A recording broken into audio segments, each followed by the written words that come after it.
Hello दोस्तों, welcome again to जी की जिस कक्षा। तो कैसे हो आप सब? आई होप सब अच्छे होंगे।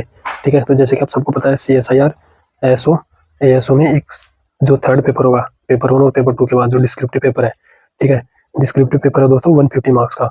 और 150 मार्क्स में ठीक है, एक तो ऐसे अपना, ठीक है, ऐसे कितने 100 मार्क्स का है ऐसे। और उसके बाद है कि जो अपना ट्रेसी राइटिंग है, वो संक्षेपीकरण जो भी आएगा पैराग्राफ का, उसका 1/3 में लिखने वाला, ठीक है, तो वो है 30 मार्क्स का। ठीक है, उसके बाद 20 मार्क्स का है रिपोर्ट और लेटर। ठीक है, तो इसका तो फिक्स फॉर्मेट है, वो आप देख लोगे कहीं से भी, और आप रिपोर्ट और जो भी लेटर है वो लिखना सीख सकते हो वहां से देख करके। इस वीडियो में हम मेजरली बात करेंगे ऐसे राइटिंग की। ठीक है, ऐसे कैसे लिखना और इंपॉर्टेंट टॉपिक क्या है ऐसे के जो पूछे जाने की संभावना है एग्जाम में। ठीक है, ठीक है, तो ऐसे पे अपना पूरा फोकस रहेगा क्योंकि 100 मार्क्स का एक तो। ठीक है, उसके बाद जो 30 मार्क्स का प्रेस राइटिंग है वो भी आप कर सकते हो, उसके लिए भी थोड़ी सी प्रैक्टिस चाहिए। पर ऐसे के लिए एक टॉपिक दिया होता है अपने को और उसको एक्सपेंड करना होता है, तो अपन एक्सपेंड करना सीखेंगे कि कैसे कैसे अलग अलग डायमेंशन में ऐसे लिख सकते हैं। सिर्फ अगर आपके पास एक टाइटल होगा, ठीक है, तो मैं आपको ये ऐसे तरीके बता दूंगा जिससे आपके पास कोई भी टाइटल दे दो 2-3 वर्ड का, उसको आप 1000-1500 वर्ड तक ले जा सकते हो। ठीक है, जबकि 1000-1500 इसमें लिखना भी नहीं होता, इसमें 500 के आसपास वर्ड लिखने होंगे। ठीक है, क्योंकि 2 ऐसे लिखवाएंगे 50-50 मार्क्स के। ठीक है, तो वो 4 ऑप्शन भी दे सकते हैं, 4 में से 2 लिखवा ले, या फिर 2 भी दे दे तो 2 भी लिखवा ले, 2 दे करके 2 नहीं पूछ ले, या 4 ऑप्शन दे दे या 8 दे दे, 8 में से 2 लिखवा ले, ऐसे कुछ होगा। तो कुछ अपन पहले देखेंगे कि ऐसे कैसे लिखना है, उसके बाद देखेंगे इंपॉर्टेंट टॉपिक्स ऐसे के, ठीक है, जो पूछे जाने की संभावना है एग्जाम में। ठीक है दोस्तों, तो चलिए शुरू करेंगे अपन ऐसे को कैसे लिखना है, क्या क्या डायमेंशन में एक्सपेंड करना है। ठीक है, तो इसके लिए अपना सबसे पहला जो मेथड है वो अपना मेथड है एक 2 फॉर्मूले यूज करना अपने को, एक तो पेस्टल, एक GPRH HC। जैसे GPRS वो नेटवर्क होता था ना, उसकी जगह याद कर लो GPRH। GPRS होता था, ठीक है, नेटवर्क होता था 2G वाला, ठीक है, जिसमें वॉइस मैसेज नहीं भेज सकते थे, टेक्स्ट वाला होता था, तो उसकी जगह याद कर लो GPRH HC। ठीक है, GPRHC और ये पेस्टल तो है। अब इनको अपन एक एक देखेंगे इनका मतलब क्या और ऐसे को कैसे एक्सपेंड करना है इनके फॉर्म में। ठीक है, तो यहाँ पे दोस्तों जो ये पहले वाली फोटो नीचे आ गई शायद, ठीक है दोस्तों, कोई दिक्कत नहीं है। तो ये जो पेस्टल है, तो पेस्टल में P का मतलब अपना पॉलिटिकल यानी कि राजनीतिक। इसमें अपनों कोई भी अपने को टाइटल देते तो उसका पॉलिटिकल इम्पैक्ट लिखना, पॉलिटिकल पॉइंट ऑफ व्यू लिखना, इससे पॉलिटिकल यानी कि इस पे इम्पैक्ट क्या कर रहे हैं, ये नुकसान क्या कर रहे हैं राजनीति में, इसका क्या इंपॉर्टेंस है। ठीक है, तो पूरा का पूरा पॉलिटिकल व्यू लिखना है कोई भी अगर दे दे तो। ठीक है, जैसे भ्रष्टाचार दे दिया तो भ्रष्टाचार में पॉलिटी का क्या रोल है, सॉरी, तो भ्रष्टाचार में पॉलिटी की क्या भूमिका है, कैसे बढ़ाता है, कैसे कम करता है, कैसे कंट्रोल कर सकता है, वो सारी चीजें लिखना है ऐसे करके। जैसे यहाँ पे ई का मतलब क्या है, इकोनॉमिक यानी कि आर्थिक। इसका मतलब है दोस्तों कि उसका आर्थिक इंपोर्टेंस क्या है, उसका आर्थिक इकोनॉमिक पॉइंट ऑफ व्यू देखना है उस चीज से रिलेटेड। जैसे मैं भ्रष्टाचार का एग्जांपल लेके देख रहा हूँ, तो भ्रष्टाचार जैसे मनी लॉन्ड्रिंग के थ्रू, यानी कि मनी लॉन्ड्रिंग इसका इकोनॉमी का है, और आर्थिक यानी कि वो ये भ्रष्टाचार को बढ़ाता है। मनी लॉन्ड्रिंग और भ्रष्टाचार एक दूसरे से जुड़े हुए हैं। ठीक है, तो ऐसे करके सोशल यानी कि एस का मतलब क्या है, सोशल यानी कि सामाजिक। यहाँ पे सोशल पॉइंट ऑफ व्यू देखना है कि ये समाज पे कैसे इंपैक्ट डाल रहा है और कैसे क्या इसको कैसे अपन रोक सकते हैं, तो इसके सोशल पॉइंट ऑफ व्यू लिखने अपने को। तो ये पेस्टल फॉर्म का मैं एक्सपेंड कर रहा हूँ कि आपको कोई भी टाइटल दे दे, ठीक है, जैसे आतंकवाद दे दिया, ठीक है, भ्रष्टाचार दे दिया, कुछ भी दे दिया, जैसे महिला सुरक्षा दे दिया, ठीक है, कोई भी टॉपिक ले लो आप, इसमें आपको इतने पॉइंट मिल जाएंगे। एक एक पैराग्राफ भी लिखोगे ना 5-5 पॉइंट के, तो आपके पास 10 डायमेंशन हो जाएंगे। ठीक है, 10 से भी ज्यादा ही। ठीक है, ये कितने 6 वर्ड है और 5 है, तो 11 डायमेंशन हो जाएगी। 11 डायमेंशन में आप चीजें लिख सकते हो, और 11 डायमेंशन में 5-5 लाइन के पैराग्राफ भी लिखोगे ना, तो ठीक है, कितने लाइन हो जाएगी, देखो 55 लाइन हो जाएगी। ठीक है, और 55 लाइन में एक लाइन में अगर 6 वर्ड भी लिखोगे, ठीक है, तो 55 को 6 से मल्टीप्लाई करोगे तो कितना आएगा, 30 और 33, 333 वर्ड ऐसे ही हो जाएंगे। ठीक है, और अगर आप इनको, जबकि आपको पता है कि एक पॉलिटिकल न्यूज पे हर किसी पे भी एक पेज आराम से भर सकते हो आप, इतना नॉलेज आपके पास होता है। ठीक है, तो ये अपन कहाँ तक आ गए थे, सोशल पॉइंट ऑफ व्यू तक आ गए थे। ठीक है, इसके बाद तकनीकी लिखना है, टेक्नोलॉजी कैसी चीजों को इम्पैक्ट कर रही है, ठीक है, टेक्नोलॉजी का क्या प्रभाव हो रहा है, नेगेटिव पॉजिटिव, वो सोच सकते हैं हर चीज में। यानी कि आतंकवाद को कैसे टेक्नोलॉजी बढ़ा रही है, जैसे साइबर क्राइम आ रहा है, ठीक है, उसके थ्रू अपन कॉन्टेक्ट करते हैं लोगों से, मास मीडिया के लोग फेसबुक पे भी जैसे क्या करते हैं कि फेसबुक के लोगों की प्रोफाइल देख के उनको चूज किया जाता है कि हाँ ये उग्रवादी है, ये थोड़ा शांत है, तो इसको उठा लेते हैं उग्रवादी वाले को, ये अपने काम आएगा। तो ऐसे टेक्नोलॉजी का भी यूज करके आतंकवाद, जो भी सारी चीजें हैं वो आप देखोगे ना, आप सोचोगे हर किसी चीज में इन सब चीजों का रोल है, पॉजिटिव नेगेटिव सब है। ठीक है, तो ये आपको एक्सपेंड करने के मैं तरीके बता रहा हूँ कि आप इस डायमेंशन में सोचो। जैसे आपके पास कोई टॉपिक आए, ये फॉर्मूला ऊपर लिख लो और सोचना चालू करो, इसमें पॉलिटी क्या लिख सकते हैं, इकोनॉमी क्या लिख सकते हैं, सोशल क्या लिख सकते हैं, टेक्निकल क्या लिख सकते हैं, फिर इसके बाद एनवायरमेंटल कोज जो भी है, पर्यावरणीय समस्याएं हैं, उससे रिलेटेड प्रभाव है, कैसे क्या रोक सकते हैं, ये सब क्या लिख सकते हैं। उसके बाद लीगल यानी कि वैधानिक, इससे रिलेटेड कानून क्या क्या बने हुए हैं और आगे क्या क्या कानून बनाए जाने चाहिए, वो सुझाव में भी आप लिख सकते हो। ठीक है, तो ये पेस्टल का पूरा एक्सपेंशन है। ठीक है दोस्तों, आप ऐसे सोचोगे ना तो आपकी जो सोचने का जो दायरा है वो बहुत ज़्यादा बढ़ जाएगा, आपके पास लिखने के लिए वर्ड की कमी नहीं होगी। क्योंकि ऐसे जो होता है उसमें सबसे ज़्यादा यही होता है कि इसमें लिखूँ क्या, शुरू कैसे करूँ, ठीक है। तो जो मैं बता रहा हूँ कि आपके पास इतना कंटेंट हो जाएगा ये वीडियो देखने के बाद कि आपके पास कभी भी शब्दों की कमी नहीं पड़ेगी, ठीक है। ये मेरी गारंटी है, ये पूरा वीडियो देख लेना आप। मैं और भी तरीके बताऊँ तो मेथड 1 है, इसके बाद भी अपने पास 2-3 मेथड और है जिनसे आप और भी ज़्यादा एक्सपेंड कर सकते हो चीज़ों को, ठीक है। तो ये पेस्टल का हो गया, अब जीपीआरएस का देखते हैं, ठीक है। ये जीपीआरएस है यहाँ पे दोस्तों, ठीक है। तो इसमें क्या करना है दोस्तों, यहाँ पे भौगोलिक व्यूज देखने अपने को, ज्योग्राफिकल व्यूज, ठीक है।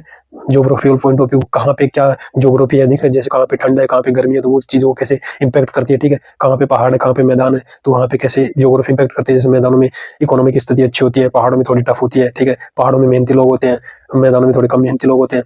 तो ये सारी चीज़ें आप अपने हिस्से में इंक्लूड कर सकते हो। ऐसी चीजें सोच सोच के कि ज्योग्राफी में और क्या हो सकती है। ऐसे ही फिलोसॉफिकल पॉइंट ऑफ व्यू देखना होता है, दार्शनिक पॉइंट ऑफ व्यू।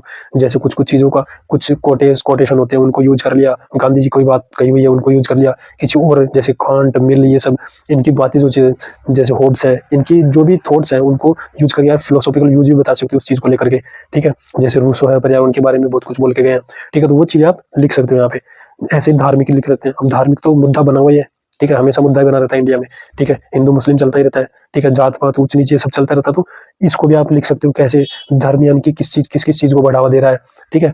राजनीति में कैसे धर्म का यानी कि यूज किया जा रहा है, वो सारे पॉइंट ऑफ व्यू आप लिख सकते हो यहाँ पे। उसके बाद ऐतिहासिक यानी कि इतिहास में कैसे कैसे क्या क्या चेंजेस हुए हैं किसी भी चीज को लेकर के। जैसे आतंकवाद की बात करें तो पहले आतंकवाद कैसे होता था, अब आतंकवाद कैसे डेवलप हो गया। तो ऐसे ही करके जैसे सुरक्षा को लेकर के बात करें तो महिला सुरक्षा को लेकर के बात तो पहले पहले कैसी थी, अब कैसे हो गई, ठीक है। ऐसे करके पर्यावरण को लेकर के बात करें, ग्लोबल वार्मिंग को लेकर के बात करें, तो इतिहास से लेकर के अब तक के आप एग्जाम्पल देकर के इससे बात करते हो। सांस्कृतिक भी, ठीक है, कि कल्चर कैसे कैसे चीजों को यानी कि कल्चर का कैसे कैसे चीजों पे इम्पैक्ट पड़ता है। हर एक चीज पे कल्चर का इम्पैक्ट होता है। जैसे जहाँ पे जाएंगे वहीं का अपन देखते हो, जहाँ पे भी जाते हैं अपन अपने को अलग अलग कल्चर दिखाई देता है और वहाँ पे अलग अलग चीजें उसके अकॉर्डिंग दिखाई देती है अपने को। तो आप कल्चरल व्यूज सोच सकते हो। तो ये 11 डायमेंशन हो गए बड़े बड़े, ठीक है। इन सबको आप अगर हर चीज को सोचना शुरू करोगे ना, एक कोई भी टाइटल लेकर के कुछ भी उठा लेना आपके दिमाग में जो भी आए, ठीक है। कोई भी जो मतलब जो होते हैं ना मूर्त ऐसे होते हैं, ठीक है, जिनके बारे में अपन सोच सकते हैं कि जो जैसे पॉलिटी, इकोनॉमी, फिलोसफी, इन फिलोसफी को छोड़ के पॉलिटी, इकोनॉमी, ज्योग्राफी, एनवायरमेंट, ये सब इन सब टेक्निकल, इन सबसे जुड़े हुए कोई भी टॉपिक ले लो, ठीक है। और आप उनको उठा करके देखो। मैं आपको टॉपिक लास्ट में बताऊंगा भी इंपॉर्टेंट टॉपिक, उनके बारे में आप हर चीज के बारे में आप 1500 1200 वर्ड आराम से लिख दोगे ये वीडियो देखने के बाद, ठीक है। तो 11 डायमेंशन है, इसमें आप एक काम कर सकते हो। अगर आपको कम लिखना है तो क्या करना है, धार्मिक, सांस्कृतिक और सामाजिक को एक मान लेना, ठीक है। क्या बोल रहा हूँ मैं, धार्मिक, सांस्कृतिक यानी कि रिलीजियस, सोशल और कल्चरल, RSC यानी कि इनको एक टॉपिक मान के भी आप इनको तीनों को एक साथ लेकर के लिख सकते हो, ठीक है दोस्तों। तो ये है अपना मेथड 1। अब मेथड 2 की तरफ चलते हैं, ठीक है। मेथड 2 क्या है दोस्तों, इसमें लिखना अब तब भी आपको नहीं समझ आ रहा, ठीक है, तो दूसरा फॉर्मूला यूज करना, 5W और 1H। 5W 1H क्या दोस्तों, 5W का मतलब है, W तो है what, who, where, when, why, and H का मतलब है हाउ, यानी कि कोई भी टॉपिक है वो क्या है, किस चीज के बारे में बात कर रहा है वो है, ठीक है। उसके बाद कौन कौन उसमें इंपैक्ट डाल सकता है।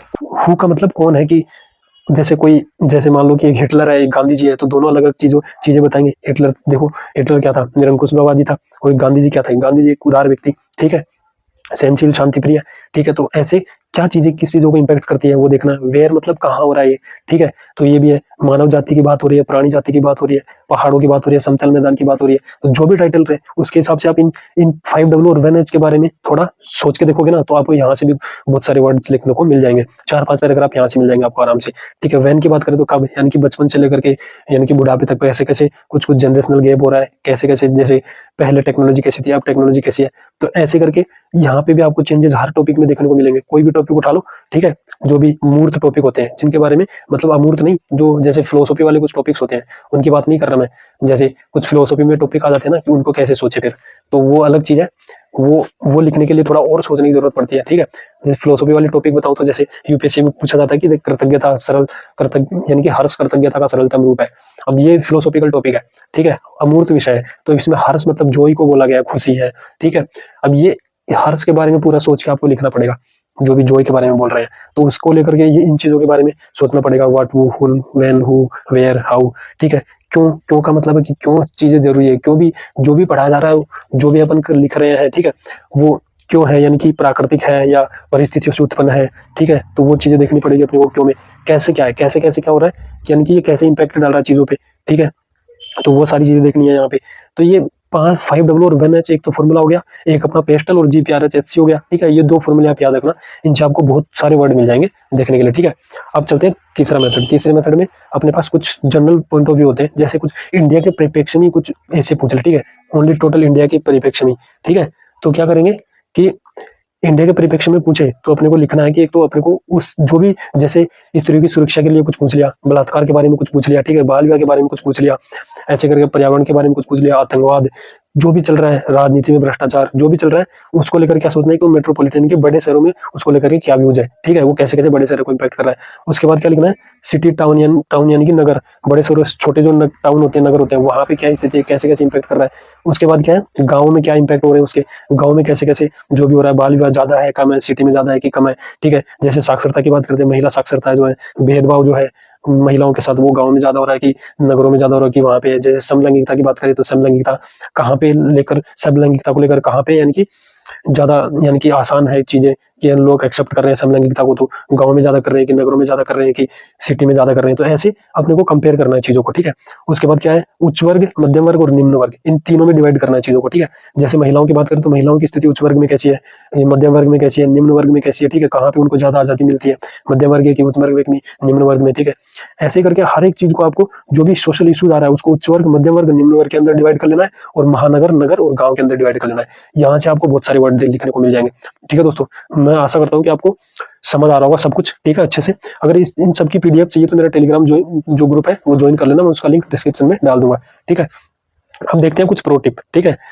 अब कुछ भी नहीं समझ आया आपको तो क्या करना, कोई टॉपिक आ गया उसका कारण और प्रभाव जरूर लिख देना, वो सबको याद आ जाएगा कि कुछ सोचोगे ना तो अपने आप याद आ जाएगा। उसके बाद क्या, उसको ग्लोबल और इंडियन कॉन्टेक्स्ट यानी कि वैश्विक और भारतीय परिप्रेक्ष्य में उसकी तुलना करना है कि इंडिया में ये हो रहा है जबकि विश्व में इस चीज को लेकर के ये हो रहा है, ठीक है। आतंकवाद के परिप्रेक्ष्य में देखो तो इंडिया में यहाँ पे ऐसा है, ज्यादा है कि कम है, विश्व में ज्यादा है कि कम है, अमेरिका की बात करें तो ये है, रशिया की बात करें तो ये है, ठीक है। ऐसे करके ग्लोबल वार्मिंग की बात करें तो इंडिया में ऐसा ये है, यूरोप में ऐसा है, ठीक है, जहां वहां पे ज्यादा सजग है लोग इन सब को लेकर, प्रदूषण को लेकर कैसे।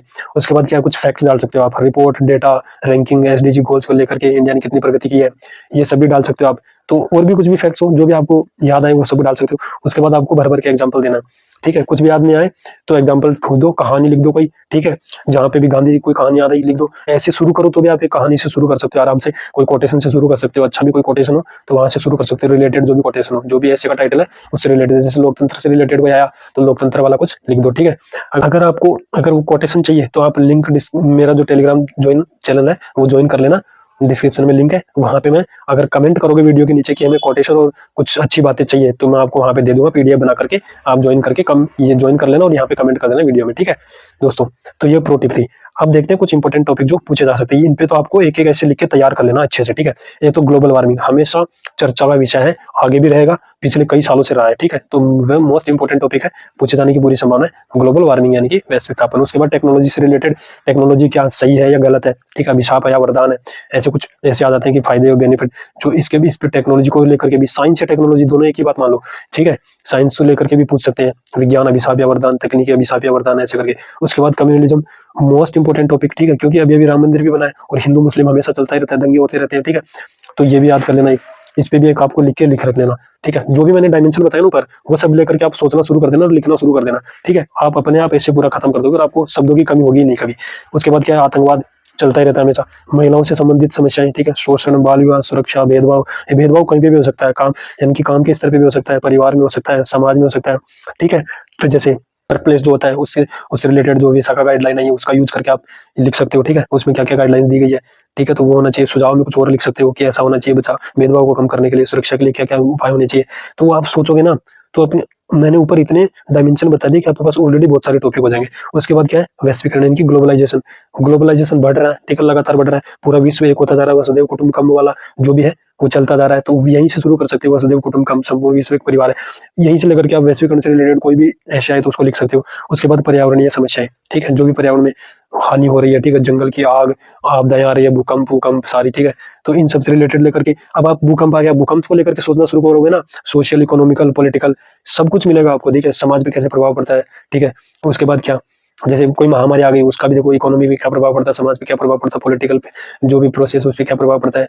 ठीक है, सब कुछ आप कुछ भी सोच लो, उनके बिना आप निबंध लिख ही नहीं पाओगे। ठीक है, तो वो सारी डायमेंशन में आप निबंध लिखने की कोशिश करो। जरूर आपको आपको ना 1000 वर्ड ऐसे आसानी से निकल जाएंगे, आपके पास पेज भर जाएंगे। आपके पास उल्टा पहले आप सोचते थे कि मेरे पास शब्द नहीं है कि मैं कैसे लिखूं, अब आपके पास शब्दों की कमी नहीं होगी, आपके पास शब्दों की यानी कि शब्द इतने ज्यादा हो जाएंगे कि आपको कम करके लिखना पड़ेगा। मैंने इतने डायमेंशन बता दिए ऑलरेडी। ठीक है, उसके बाद कुछ टिप भी दे दी कि अगर कुछ समझ नहीं आए तो ये सारी चीजें लिखना शुरू कर दो। ठीक है, उदाहरण उदाहरण। ठीक, उसके बाद इंडियन कॉन्टेक्स्ट में कुछ आए, ठीक है, तो इंडियन कॉन्टेक्स्ट में ये सारी चीजें लिखना है, कंपेरिजन करना शुरू कर देना है कोई भी सोशल इशू पे पूछे तो। उसके बाद क्या दोस्तों, ये मैंने 5W1H बताया। ठीक है, उसके बाद क्या पेस्टल और GPRHHC बताया। ठीक है, तो ये सारी चीजें लिखोगे ना तो आपके पास मुझे नहीं लगता कि ऐसे लिखने के लिए वर्ड्स की कमी होगी। ठीक है दोस्तों, तो ये था आज का वीडियो। और अगर मुझे लगा तो अगर आप कमेंट करोगे तो रिपोर्ट और जो भी है अपना पॉलिसी राइटिंग, उस पे भी मैं एक वीडियो बना दूंगा। अगर आप कमेंट करोगे कि वो भी हमें सीखना है, कैसे सीखना है, कैसे अच्छे से लिख सकते हैं, ठीक है, तो उस पर भी मैं वीडियो बना दूंगा। और टेलीग्राम चैनल ज्वाइन कर लेना PDF के लिए। मैं ये PDF वैसे वैसे वहां पे डाल दूंगा। ठीक है दोस्तों, तो मिलते हैं नेक्स्ट वीडियो में। Thanks for watching.